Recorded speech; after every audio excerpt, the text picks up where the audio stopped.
رمضان فرصة للإقبال على ربنا سبحانه وتعالى. رمضان فرصة للتوبة والإنابة.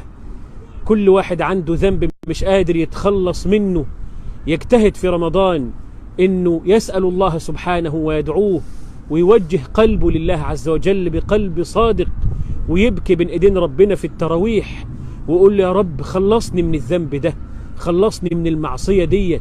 كل واحد عنده هم وعنده كرب. رمضان فرصة لتفريج الكروب وراحة البال، وننزل من القرآن ما هو شفاء ورحمة للمؤمنين.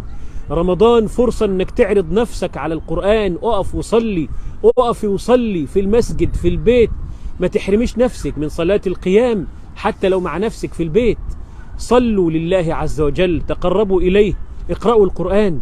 لازم يكون لكم ورد قرآني يومي، لازم تجتهد انك تختم في رمضان. حط شعار كده وقول